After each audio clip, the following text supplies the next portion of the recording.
Friends, welcome to Prem classes channel.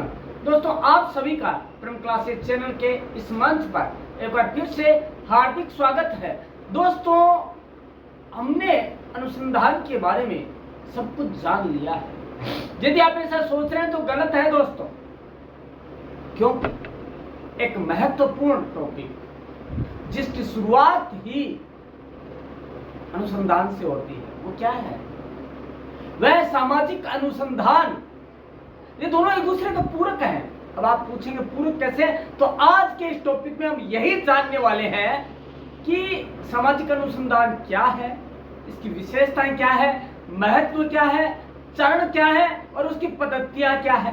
तो दोस्तों, हम जान लेते हैं आज सामाजिक अनुसंधान को कुछ अलग ढंग से, अपनी भाषा में, अपने तरीके से, ताकि जब एग्जाम में पूछा जाए तो हमें रटने की जरूरत ना पड़े। हमें केवल और केवल याद रखने की जरूरत पड़े। किसको? प्रेम क्लासेस के मैटर को। जो प्रेम क्लासेस ने पढ़ाया है वो याद रखने की जरूरत पड़े। दोस्तों, हम जान लेते हैं कि आखिर सामाजिक अनुसंधान है क्या। तो दोस्तों, सबसे पहले तो मैं बता दूं आपको, सामाजिक अनुसंधान एक वर्ड नहीं है, एक शब्द नहीं है। तो सामाजिक अनुसंधान दो शब्दों के मेल से बना है, सामाजिक और अनुसंधान। अनुसंधान में खोज या अलग अलग दिशाओं में जाकर समाज में होने वाली घटनाओं और प्रघटनाओं के बारे में खोज करना, जो तथ्य मिले उसे विश्लेषण करना और निष्कर्ष निकालकर अनुसंधान के रूप में पेश करना। दोस्तों, आपने सस्टेनेबल डेवलपमेंट तो सुना होगा, धारणीय विकास जिसको कहते हैं, और यह किसकी वजह से संभव हुआ? रिसर्च या अनुसंधान की वजह से हुआ दोस्तों। इसके बिना नहीं था संभव, क्योंकि सामाजिक अनुसंधान क्या है?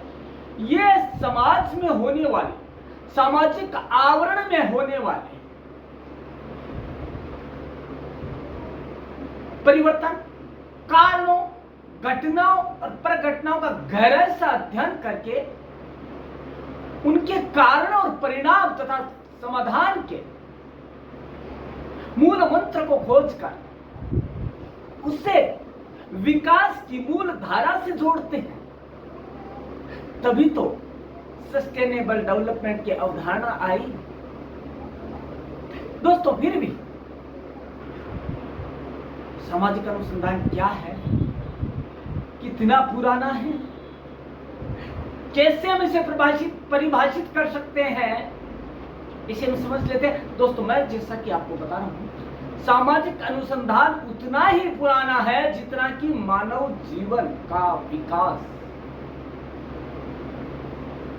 समझिए, जितना कि मानव का विकास या मानव का इतिहास पुराना है, उतना ही ज्यादा सामाजिक अनुसंधान का इतिहास पुराना है। दोस्तों, क्यों है? क्योंकि मनुष्य सामाजिक प्राणी है। समाज में बहुत सी ऐसी घटनाएं हैं, तथ्य है, जिसके बारे में वो जानना चाहता है। जिज्ञासु प्रवृत्ति का एक प्राणी है वो। मानव एक ऐसा प्राणी है जो सबसे ज्यादा बुद्धिमान माना जाता है। क्यों माना जाता है? यदि वर्ल्ड में सबसे ज्यादा कई बुद्धिमान प्राणी है ना, वो मनुष्य है। क्यों है? क्योंकि उसमें जिज्ञासा की प्रवृत्ति है, जानने की इच्छा है, तभी तो समझदार प्राणी है। निठल्ला हो सकता है, लेकिन जानने की इच्छा तो उसकी हर पल रहती है। गहराई में जाता है बात। जब तक वो खोज कर नहीं निकाल ले, तब तक चैन नहीं मिलता है। तो उन सबको जो गहराई से जानने की इच्छा या जिज्ञासा है, वही इसे सामाजिक अनुसंधान के लिए प्रेरित करती है। तो दोस्तों, हम जान लेते हैं सामाजिक अनुसंधान वह व्यवस्थित वैज्ञानिक पद्धति है जिसमें वैज्ञानिक उपकरणों के प्रयोग से समाज के संदर्भ में वर्तमान ज्ञान का परिमार्जन, उसका विकास अथवा किए गए तथ्यों की खोज द्वारा ज्ञान प्राप्त करने की कोशिश की जाती है। समझिए, दूसरे शब्दों, सामाजिक जीवन के बारे में नवीन तथ्यों की जानकारी प्राप्त कर लेना ही सामाजिक अनुसंधान कहलाता है। दोस्तों, अब हम परिभाषाओं को जान लेते हैं, किसने क्या परिभाषा दी है ये भी जान लेते हैं। दोस्तों बात ये आती है कि आखिर सामाजिक अनुसंधान क्या है। यह अलग अलग समाजशास्त्रियों ने, अलग अलग अनुसंधानकर्ताओं ने अपनी ही बुद्धि के अनुसार समझाने की कोशिश की। मुंडे मुंडे मति भिन्ने कितने भी हो सकते हैं, लेकिन अर्थ एक है, उद्देश्य एक है, सामाजिक अनुसंधान को परिभाषित करना, उसका अर्थ समझाना। तो दोस्तों गहराई से इसके अर्थ को समझने के लिए हम क्या देखेंगे, कुछ परिभाषाओं का अध्ययन करेंगे या उनको जानने की कोशिश करेंगे। तो दोस्तों पहली है मोजर के अनुसार, मोजर ने क्या कहा है, व्यवस्थित जानकारी जो कि सामाजिक घटनाओं व समस्याओं के संदर्भ में की जाती है, सामाजिक अनुसंधान कहलाता है। वो घटनाएं, वो जानकारियां जिनके लिए व्यक्ति जानने को तत्पर रहता है, जिज्ञासा रखता है, और यदि यही घटनाएं और जानकारियां सामाजिक हो तो सामाजिक अनुसंधान कहलाता है, क्योंकि वह अनुसंधान के जरिए ही अपनी जिज्ञासा को शांत करने का प्रयास करता है और इस प्रयास में वह वैज्ञानिक उपकरणों का सहयोग लेता है। और वैज्ञानिक सहयोग लेने की वजह से इसे सामाजिक विज्ञान शोध भी कहते हैं। सामाजिक अनुसंधान को सामाजिक विज्ञान अनुसंधान भी कहते हैं, क्योंकि सामाजिक अनुसंधान में वैज्ञानिक टूल्स या विज्ञान का भी सहयोग लिया जाता है। इसीलिए क्या है, ये सामाजिक विज्ञान अनुसंधान भी है, सामाजिक विज्ञान अनुसंधान भी कहलाता है। दोस्तों अब हम और दूसरी परिभाषा की ओर चलते हैं, जो कि है थोड़ी सी हटकर, लेकिन अभिप्राय वही है, जान लेते हैं। यंग के अनुसार, पी.वी. यंग जिनका पूरा नाम है, उन्होंने कहा है सामाजिक तथ्य परस्पर संबंधित प्रक्रियाओं की विधिवत खोज जो विश्लेषण ही सामाजिक अनुसंधान है। सामाजिक तथ्यों की खोज, उनके परस्पर संबंध, उनका विश्लेषण और उनकी जानकारी और परिणाम प्राप्त कर लेना क्या है, सामाजिक अनुसंधान। देखिए दोस्तों, यह घटना क्यों हुई, कैसे हुई, कब हुई, किसके द्वारा हुई, यह जान लेना और उसकी तह तक जाकर इसके कारण की और परिणाम की जानकारी जुटा लेना वैज्ञानिक माध्यमों के जरिए और उसे सामाजिक परिप्रेक्ष्य में देखना सामाजिक अनुसंधान है। पी.वी. यंग ने यही तो कहा है, सामाजिक तथ्यों परस्पर उनके कोरिलेशन, अंतर संबंधों को जानना और उनको गहराई से समझ देना क्या है, सामाजिक अनुसंधान है। दोस्तों रटने की जरूरत नहीं है। जब हम अनुसंधान को सामाजिक परिवेश से या पर घटनाओं या घटनाओं से जोड़ देते हैं, क्या है, सामाजिक अनुसंधान है। उसके बाद बात आती है, एक और है जो महत्वपूर्ण है, उनका यह है कहना, जिनको कहते हैं कुक। यदि अपने कुक को नहीं जाना तो कुछ नहीं जाना। यदि समाजशास्त्र में, अनुसंधान के विषय में यदि कुक को नहीं समझा या जाना तो हमने बहुत कुछ खो सकते हैं। तो कुक को समझ लेना, उन्होंने क्या कहा है उसे जान लेना बहुत महत्वपूर्ण हो जाता है। दोस्तों किसी समस्या के संदर्भ में ईमानदारी, विस्तार व बुद्धिमानी से तथ्यों, उसके अर्थ तथा उपयोगिता की समाज के संदर्भ में खोज करना ही सामाजिक अनुसंधान है। उनका कहना है कि मौलिक कार्य हो, ईमानदारी से हो, विश्वसनीयता के साथ हो और बुद्धिमत्ता के साथ हो। और जब वह सामाजिक परिप्रेक्ष्य से जुड़ जाता है, सामाजिक संदर्भ में जुड़ जाता है अनुसंधान, तो क्या होता है, सामाजिक अनुसंधान हो गया। मैंने पहले कहा है कि सामाजिक अनुसंधान दो वर्ड है, एक नहीं है। सोशल रिसर्च दो वर्ड है। अनुसंधान में चौं और की दिशाएं है, उनके अंदर जो सामाजिक संदर्भ में जो घटनाएं घटित हो रही है, जो तथ्य मिल रहे हैं, उनकी गहराई से खोज कर उन तथ्यों को एकत्र करना, सारणीयन करना, निष्कर्ष निकालना और प्रतिवेदन प्रस्तुत करना, यही तो सामाजिक अनुसंधान है। दोस्तों सारूप में यही कह सकते हैं हम, social research is a methodology which make possible to in-depth knowledge regarding the social events, social incidents, social facts, social informations, and that is social research.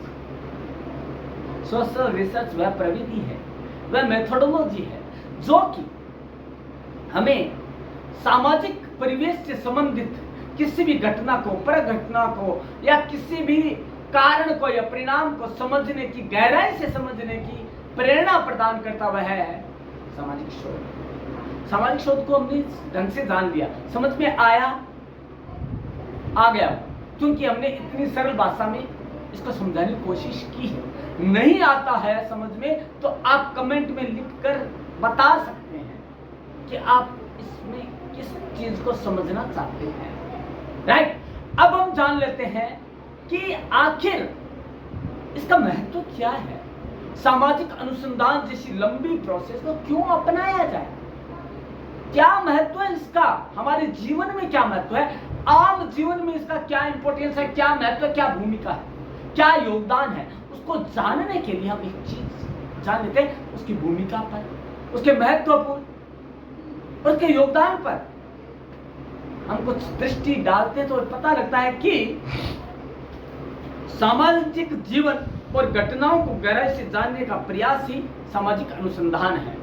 लेकिन जब यह गहराई से जान लिया जाता है तो सामाजिक अनुसंधान मौलिक हो जाता है। दोस्तों इसके अलावा संसार रहस्यों से भरा हुआ है, बहुत ज्यादा रहस्य है, इनको बड़े बड़े ऋषि मुनि नहीं समझ पाए हैं तो हम तो क्या समझेंगे। लेकिन कोशिश की जाती है, सामाजिक अनुसंधान के माध्यम से कोशिश की जाती है कि उसकी गहराई में जाकर, उसकी तह तक जाकर कारण की, परिणाम की और उनके अंदर सह संबंधों को जानकर सामाजिक विकास में उससे सहयोगी बनाया जाए, वही तो सामाजिक अनुसंधान है। दोस्तों आगे, संसार रहस्य से भरा हुआ है और मानव एक जिज्ञासु प्राणी और जिज्ञासु कूट कूट कर बने, जब तक उस रहस्य को उद्घाटित नहीं कर देता तब तक वह चैन से नहीं बैठता। वह इन रहस्यों से पर्दा उठाना चाहता है, हर स्थिति में, चाहे वो कैसी भी स्थिति हो, वह पर्दा उठाना चाहता है और जो राख के नीचे जो दबी हुई चिंगारी है ना, उसको बाहर निकालने की कोशिश करता है, क्योंकि वह जिज्ञासु प्रवृत्ति है। इसके अलावा सामाजिक जीवन में घटनाओं को उद्घाटित करना चाहता है। उसके अलावा सामाजिक अनुसंधान एक मूल आत्मा के रूप में कार्य करता है। सामाजिक अनुसंधान की मूल आत्मा है जिज्ञासा।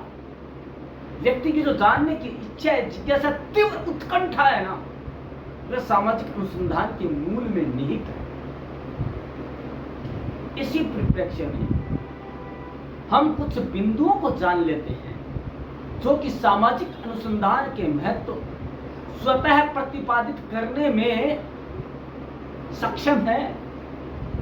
तो दोस्तों हम जान लेते हैं वो कौन से बिंदु है जो कि हमारे सामाजिक अनुसंधान के महत्व को रेखांकित कर देता है। तो दोस्तों जान लेते हैं। पहला है अज्ञानता का नाश।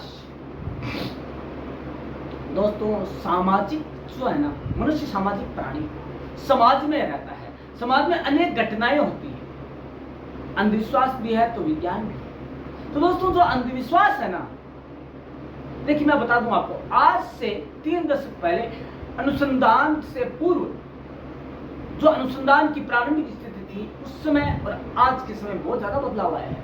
आप कहेंगे कैसे? तो बता दूं दोस्तों, 3 दशक पूर्व ग्रामीण क्षेत्र में जो अंधविश्वास की स्थिति थी और आज है, क्या उन दोनों में फर्क नहीं आया है?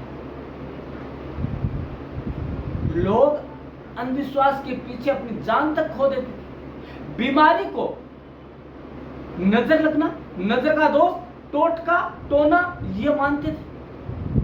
लेकिन जब से सामाजिक अनुसंधान हुआ है विज्ञान की सहायता के साथ, तब से अंधविश्वास के पांव उखड़ने लगे।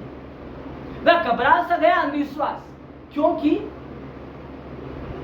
अज्ञानता का नाश हुआ है और ज्ञान का प्रकाश हुआ है। ज्ञान के पुंज में अंधविश्वास की शक्तियां क्षीण होती नजर आ रही है, क्योंकि ज्ञान वह सुपर पावर है जो कि अज्ञानता रूपी राक्षस को अपने पांव तले कुचलने को सक्षम है। यह है कि अज्ञानता का नाश करता है। उसके बाद है ज्ञान की प्राप्ति होती है। दोस्तों, अनुसंधान क्यों किया जाता है? क्यों करता है अनुसंधान व्यक्ति इसलिए करता है कि क्या जो वह अध्ययन कर रहा है कहीं और गुंजाइश है क्या। अब अपन एग्जांपल ले लेते हैं। चार्ल्स बेबेज ने कंप्यूटर जब बनाया कई टन का, तो उसने कतई नहीं सोचा होगा कि कंप्यूटर अंत में जाकर एक मोबाइल की स्क्रीन तक सीमित हो जाएगा।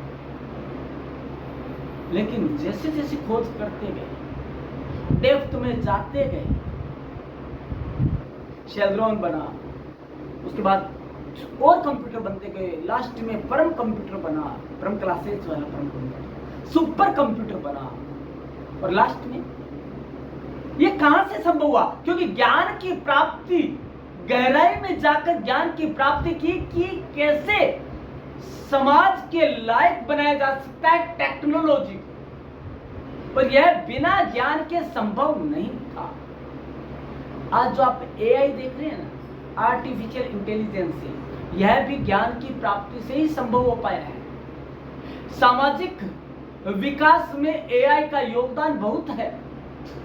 आने वाले दिनों में आपको पता लगेगा कि एआई क्या और सामाजिक जो अनुसंधान है या सामाजिक विकास है उसमें इसका क्या योगदान है, जिसे हम भुला नहीं सकते। अगला है आपका वैज्ञानिक अध्ययन। दोस्तों, अब बात आती है वैज्ञानिक अध्ययन की। वैज्ञानिक अध्ययन एक वर्ड नहीं है, वैज्ञानिक और अध्ययन दो है। वैज्ञानिक विधियों के आधार पर विषय का गहन अध्ययन करना वैज्ञानिक अध्ययन कहलाता है। लेकिन दोस्तों, विज्ञान को समझना पहले जरूरी है। विषय का विशिष्ट ज्ञान विज्ञान है, यह अंगूठा ज्ञान से काफी दूर है। अंगूठा ज्ञान अंधविश्वास, सुनी सुनाई बातों पर विश्वास कर लेना। लेकिन विज्ञान क्या कहता है? भैया मैं ऐसे विश्वास नहीं करूंगा, आंखों से देखूंगा, परखूंगा और उसके बाद में उसे प्रयोगशाला में प्रयोग करके देखूंगा क्या वह वहां खरा उतरता है। यदि नहीं तो वह कपोल कल्पना है, यदि हो गया मान लूंगा। देखिए दोस्तों, सेब हर रोज गिरा होगा, हमेशा गिरा होगा, लेकिन न्यूटन ने जिस दृष्टि से उसे देखा वो साइंस था। उन्होंने कहा कि फल नीचे की ओर क्यों जाता है, ऊपर की ओर क्यों नहीं जाता पकने के बाद। दोस्तों, क्या हुआ? ये वैज्ञानिक अध्ययन है। उन्होंने सोचा, समझा और उसके बाद परिणाम निकाला, खोज की उन्होंने। उनके दिमाग में 24 घंटे चलता रहा कि आखिर ऐसा क्या कारण रहा कि एप्पल नीचे गिरा, ऊपर क्यों नहीं गिरा। और लास्ट में वो ये चीज प्रतिपादित करने में सफल हो पाए कि गुरुत्वाकर्षण शक्ति है, उसकी वजह से नीचे गिरा। ये है दोस्तों चीजें जो कि सामाजिक अनुसंधान को वैज्ञानिक रूप प्रदान करती है, और वैज्ञानिक अध्ययन में सामाजिक अनुसंधान का अति महत्वपूर्ण योगदान है। उसके बाद भविष्यवाणी करने में सहायक है सामाजिक अनुसंधान। यदि ये घटनाएं होती रही तो कल कैसा होगा? यदि आज का युवा सामाजिक विकास में अपने योगदान नहीं दिया, वह गलत राह पर चल गया, वह अजगर किसी लंबी लीक पर आंखें मूंद कर आगे चलता रहा और केवल सोशल मीडिया में ही अपनी जिंदगी के अमूल्य पलों को विनाश के कगार पर ले जाता रहा तो कल कैसा होगा यह बताने में सामाजिक अनुसंधान गुरेज नहीं करता, भविष्यवाणी करता है कि आज जो समस्याएं देखने को मिल रही है वह सस्टेनेबल डेवलपमेंट की राह में सबसे बड़ा हो रहा है। दोस्तों, एक चीज है जो सामाजिक अनुसंधान हमेशा कहता है कि रिसर्च के बारे में जो कहता है,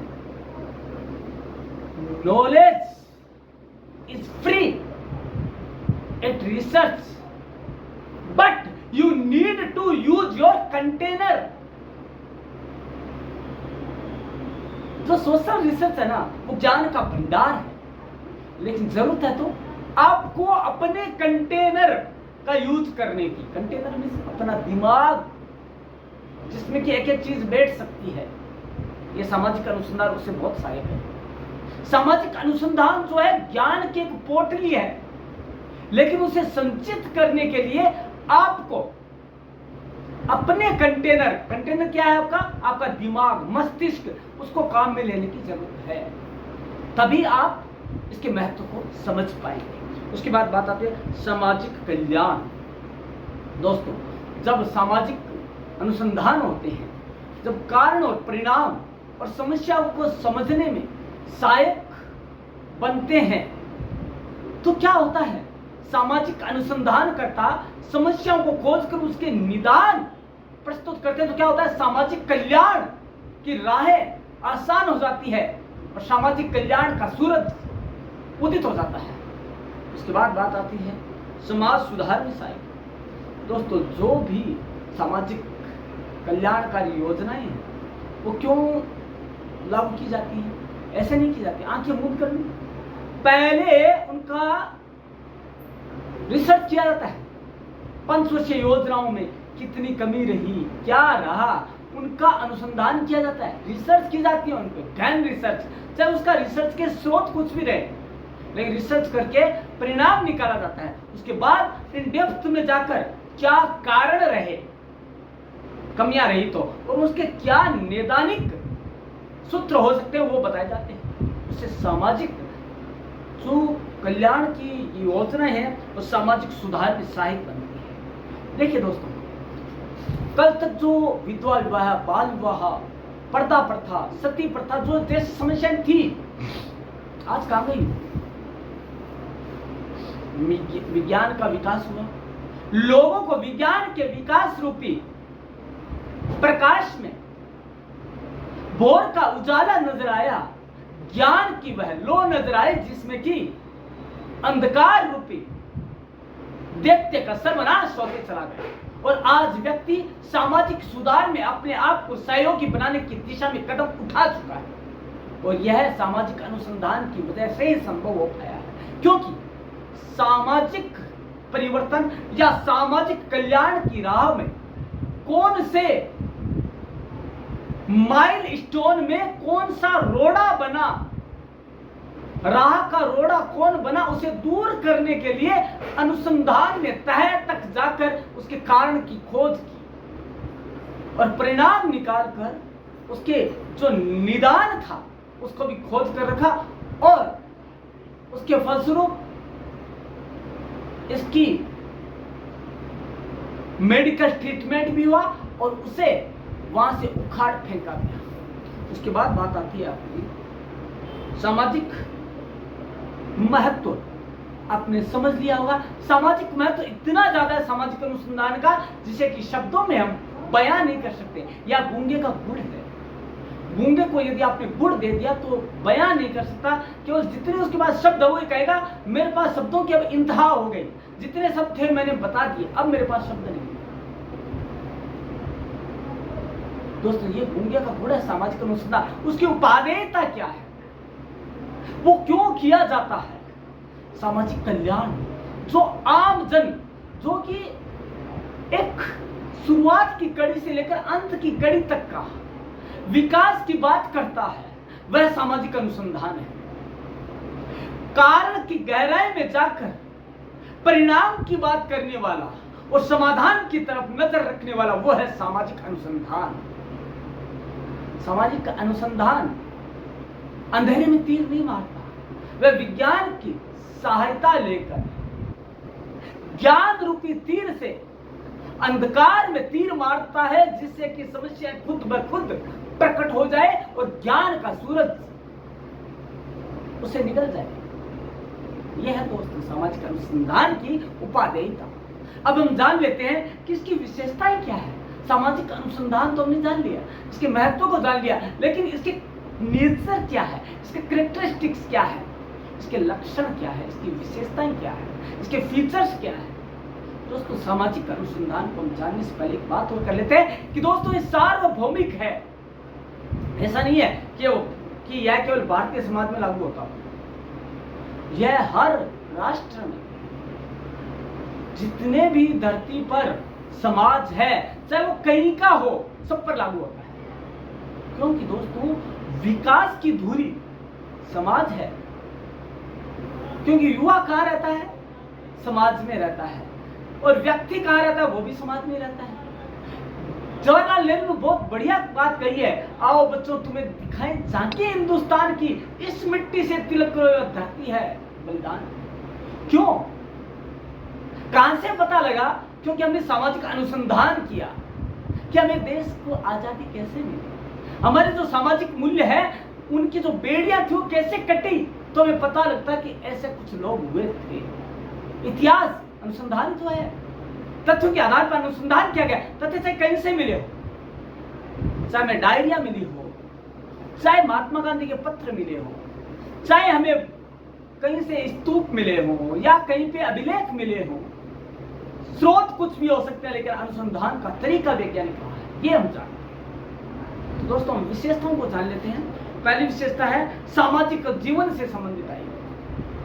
मनुष्य एक सामाजिक प्राणी है। दोस्तों मनुष्य की बात को छोड़िए, हम एक चींटी की बात कर लेते हैं। सामाजिक जीवन क्या होता है? दोस्तों उन्हें पता है कि बारिश आने वाली है, तो वो रानी मक्खी आगे चलेगी और उसके साथ में उसके जो और भी चींटियां वो पीछे चलेगी, और सारा जो है ना, चाहे दाना दाना लो, अपना पेट जिससे भर जाए वो उसका स्टोर कर लेती है और वो एक समूह में रहती है। यह सामाजिक जीवन। और पता है आपको कि ये कैसे पता लगा?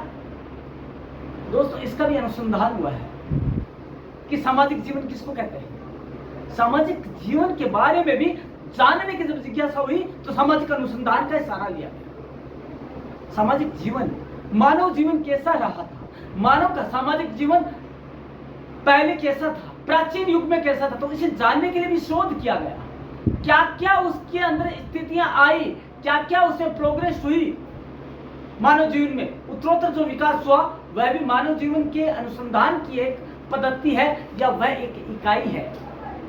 तो यह क्या है?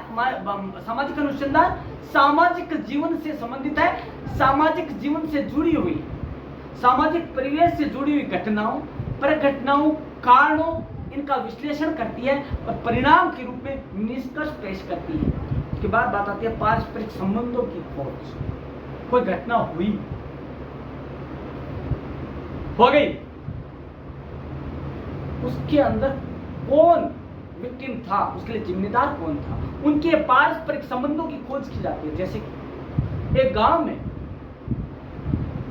किसी व्यक्ति की डेथ हो गई, क्यों हुई?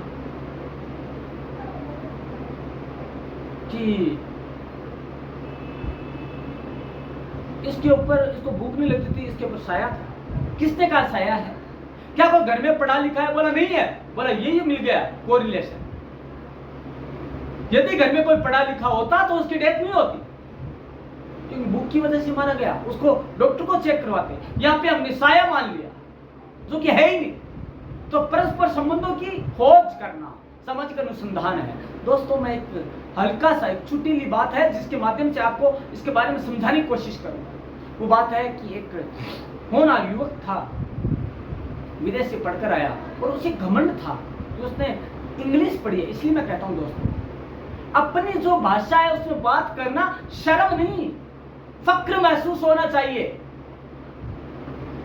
दोस्तों स्वयं की भाषा कभी ना छोड़े, कोई आपका सम्मान नहीं करेगा और अंत में आपको उसका भुगतान भी करना पड़ता है जब आप स्वयं की भाषा नहीं अपनाते हैं। तो दोस्तों क्या हुआ, वह इंग्लिश सीख ली लेकिन अपनी मातृभाषा में कोसों दूर रह गया, उसे अपनी मातृभाषा में बात करना शर्म महसूस होता। तो दोस्तों पूरे गांव वालों से मिला, घर में बातचीत की और बातचीत करके सो गया। रात को प्यास लगी, बीवी पास में सो रही थी तो चिल्लाने लगा वाटर वाटर वाटर वाटर। अब बीवी पढ़ी ही नहीं। अब देखा परस्पर संबंध कैसे होते हैं सामाजिक परिघटनाओं में, वाटर वाटर वाटर वो समझी नहीं, चल बस मारे प्यास। सुबह लोगों ने कहा अच्छा खासा तगड़ा था ये, डेथ कैसे हुई? तो उसकी बीवी ने रोते रोते कहा पता नहीं पूरी रात वाटर वाटर चिल्लाते। सबने माथा पकड़ कहां से एक बार पानी शब्द बोल गया हो, आज जिंदा हो।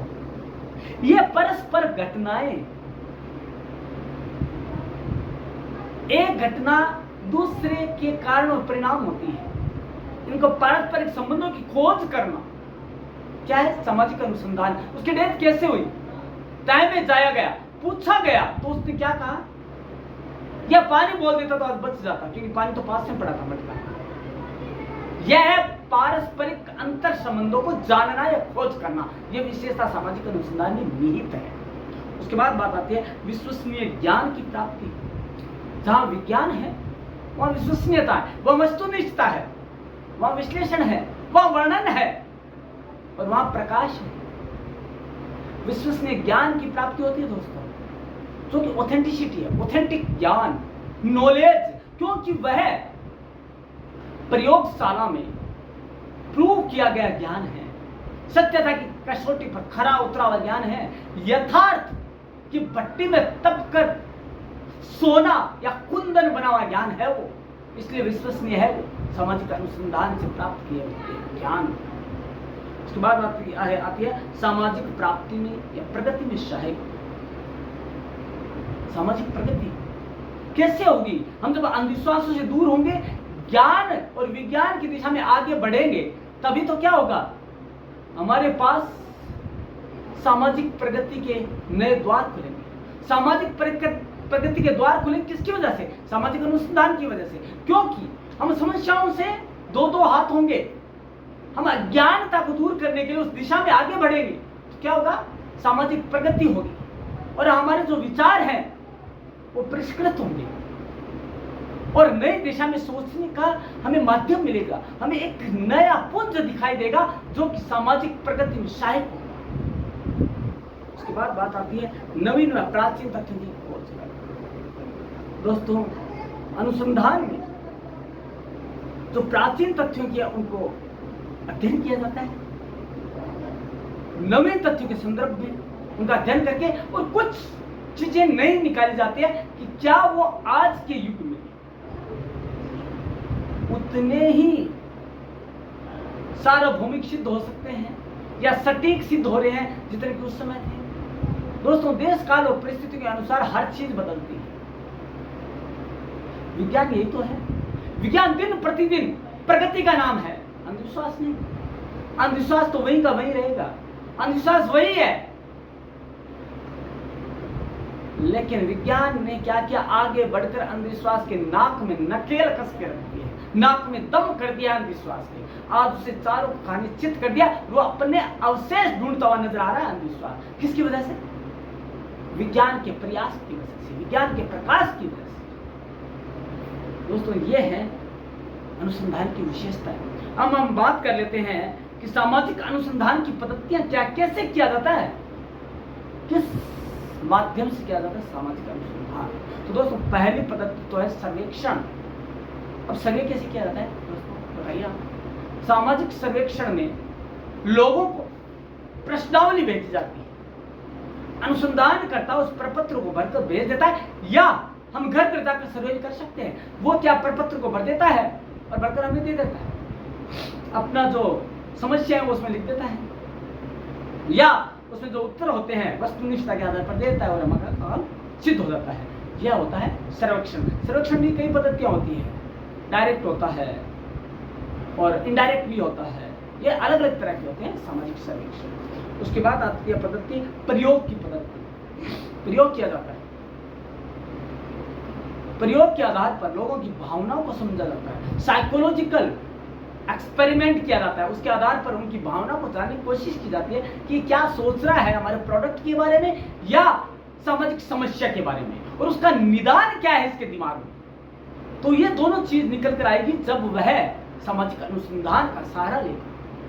ये पद्धतियां हैं, उसमें प्रायोगिक पद्धति है। प्रायोगिक पद्धति में क्या होता है, लैब में टेस्टिंग की जाती है, प्रयोगशाला के अंदर क्या ये सत्य है, उसके आधार पर जो डेटा आया है हमारे पास उसको वैज्ञानिक आधार पर सिद्ध करने की कोशिश की जाती है, खरा उतारने की कोशिश की जाती है। यदि वो सत्य है तो मान लिया जाता है, अदरवाइज वो कल्पना है, कल्पित कल्पनाएं मानी जाती है। उसके बाद बात आती है साक्षात्कार। दोस्तों इंटरव्यू के माध्यम से जो भी चीजें निकल कर आती है वो वैज्ञानिक है। विज्ञान किसी विश्वास करता है सत्य में, और सत्य क्या है, जो सामने व्यक्ति बैठा है वो आपको वही चीजें बता रहा है जिससे कि वह दो हाथ हुआ है, जो उसने अनुभव किया है वो सारी बातें बताएगा। उससे ज्यादा कोई सटीक, कोई विश्वसनीय, कोई वैज्ञानिक विधि हो ही नहीं सकती। वो सारी जानकारी आपसे साझा कर रहा है, वो जिस प्रॉब्लम से उभरा है, जिस प्रॉब्लम से होकर गुजरा है वो आपको सामने साझा कर रहा है, जिससे कि आपको उससे उभरने के तरीके, साधन मिल जाए, टूल्स मिल जाए और आप उसके लिए तैयार हैं। ये होता है साक्षात्कार विधियां। उसके बाद बात आती है अवलोकन, जिसे हम कहते हैं ऑब्जर्वेशन। यदि आपको मौलिक कार्य करना है, यदि आपको ये करना है कि मौलिकता ही मेरे अनुसंधान का मेन ध्येय है, तो आपको करना क्या होगा, उसका एक भाग बनना पड़ेगा अनुसंधान का। आपको स्वयं को अपनी नंगी आंखों से वहां जाकर देखना पड़ेगा, निरीक्षण करना पड़ेगा। ये तो अवलोकन है, ऑब्जर्व करना। ऑब्जर्व करके आप ये पता लगा सकते हैं कि आखिर समस्याएं क्या हुई। मेरे को पता है, मैंने देखा है ये समस्याएं हुई है, तो समस्याएं क्या हुई उसका परिणाम आप वहीं पे निकाल सकते हैं। क्योंकि दोस्तों ये जो है ये अवलोकन पद्धति है, और जो अपने को डेटा एकत्र होते हैं उसके दो तरह के हैं, प्राथमिक और द्वितीयक। ये स्रोत है, प्राथमिक तो डायरी हो गई जो प्रकाशित है डेटा है, या कोई पुस्तक हो गई, या कोई साक्षात्कार हो गई ये, और इनडायरेक्ट क्या हो गई, जिनमें की अप्रकाशित जो है, जैसे किसी डायरी मिल गई या कोई ऐसे ही हमें पांडुलिपियां मिल गई, वो क्या अप्रकाशित अभिलेख है, उनके माध्यम से प्राप्त कर सकते हैं। उसके बाद बात आती है कि सामाजिक शोध के चरण क्या क्या हैं, what are the steps of सामाजिक या सोशल रिसर्च। सामाजिक अनुसंधान की विधि क्या है, प्रक्रिया क्या है और चरण क्या है, तो उसको हम जान लेते हैं। दोस्तों समस्या विषय का चयन करना। दोस्तों सबसे पहले यह है अनुसंधान क्यों किया जाए, क्यों का जवाब क्या है, समस्या या विषय का चयन। समस्या क्या है जिसका कि हमें निदान खोजना है। पहले पंचवर्षीय योजना की समस्या क्या थी कि हमारे यहाँ पर लोगों के पास खाने को अनाज नहीं था, तो अनाज नहीं था तो हमने क्या किया, सबसे पहली जो पंचवर्षीय योजना थी वो ग्रीन रिवॉल्यूशन पर आधारित थी। तो उसका हेड कौन बना, रंगनाथन। उन्होंने हरित क्रांति का जनक भी कहा जाता है। समस्या के और उसका समाधान भी निकाला गया हरित क्रांति के माध्यम से। तो यह था समस्या और विषय का चयन। समस्या और विषय का गहनता से चयन करके उसका परिणाम निकाला गया, क्योंकि सामाजिक समस्या थी, सभी का पेट भरना। उसके बाद आती है संबंधित साहित्य का अध्ययन करना। इसी के संदर्भ में स्वामी रंगनाथन ने क्या किया, उन्होंने ये पता किया कि क्या वजह से भारत में अनाज की कमी हुई। जो हमारे पास तथ्य थे, अध्ययन थे, उसके आधार पर। और प्राचीन युग में जो राजा था वो प्रजा का पेट कैसे भरता था, क्या करता था क्रॉप को बढ़ाने के लिए, या जो फसलें हैं अनाज को बढ़ाने के लिए क्या करता, उसका अध्ययन किया। उसके बाद उन्होंने उस दिशा में प्रयास किए। उसके बाद बात आती है इकाइयों का निर्धारण करना। हम कितनी इकाइयां काम में लेंगे, सर्वे के अंदर 5, 7, 10, 12 कितने लोग लेंगे जो कि हमारे इस अनुसंधान में सहायक होंगे। उसके बाद बात आती है प्रकल्पनाओं का निर्माण करना। हमें इकाइयों का निर्धारण करने के बाद, यूनिट्स का वो डिसाइड करने के बाद हम जो परिणाम निकलते हैं उसके आधार पर कल्पनाएं करते हैं। ये हुआ तो ये हो सकता है, ये हुआ तो ये हो सकता है, यदि ये होता है तो उसके बाद ये हो सकता है, और परिणाम यह हो सकते हैं। लेकिन दोस्तों जब वो परिकल्पनाएं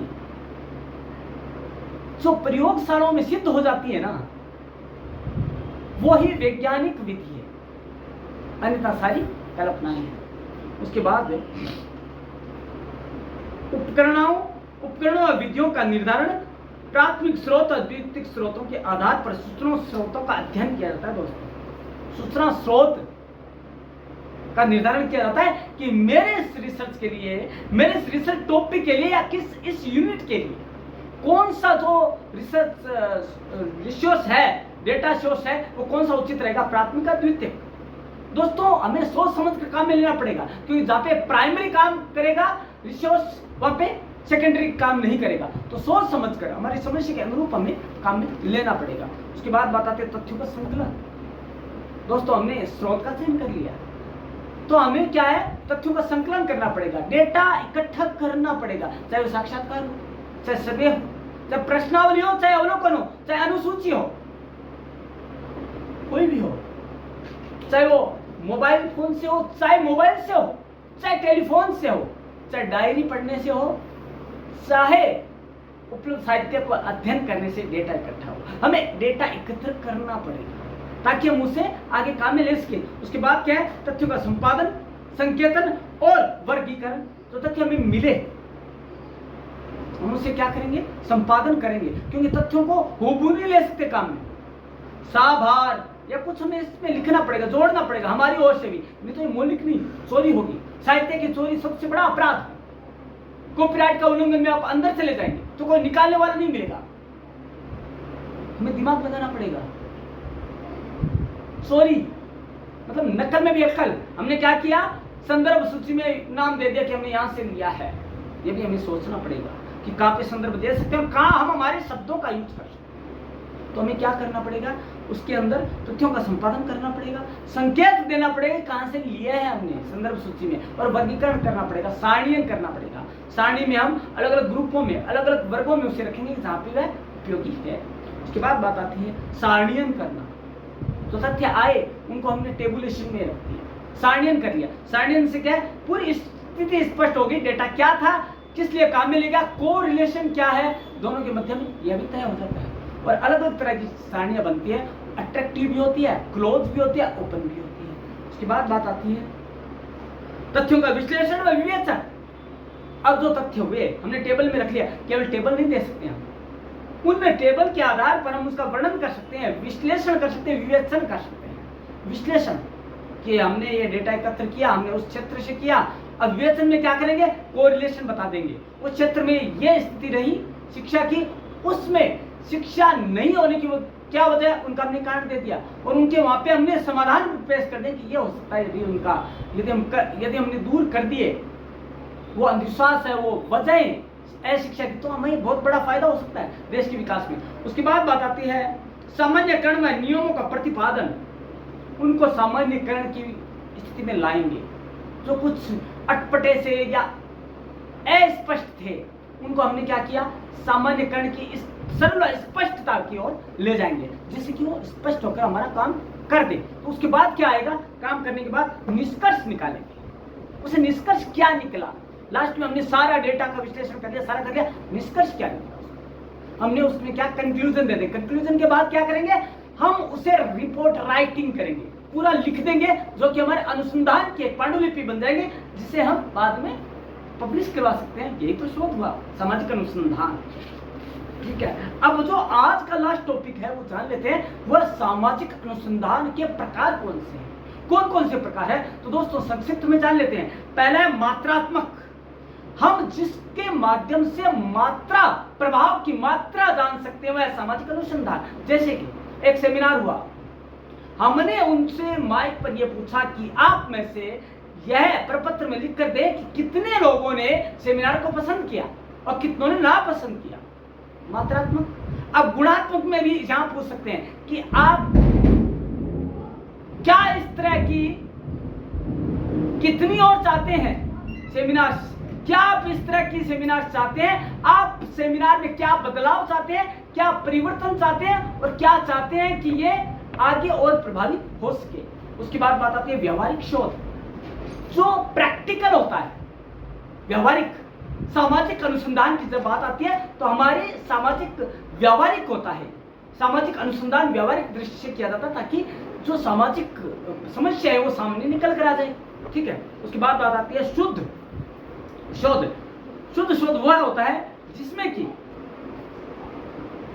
जैसे कि उच्च रक्तचाप किसी भी व्यक्ति के जीवन पर क्या प्रभाव डाल सकता है, तो उस उच्च रक्तचाप की जो हमें शुद्ध व्यावहारिक अनुसंधान हुआ वो ये हुआ कि हमने सीधा कारण और परिणाम जान लिया।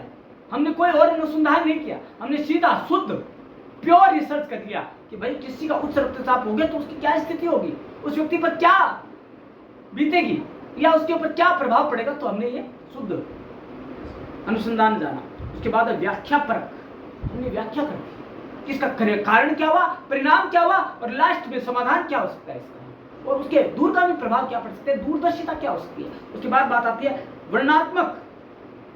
वर्णनात्मक में क्या होता है, चरों की विशेषताओं का वर्णन किया जाता है, क्यों, क्या, कैसे, कब और जैसे सवालों का जवाब दिया जाता है। 5W and 1H जो कि पत्रकारिता की मूल मंत्र है, उनका जवाब इसमें दिया जाता है कि ये क्यों किया गया, क्योंकि विश्लेषणात्मक विश्लेषण चीर फाड़ कर रख दिया जाता है पूरा।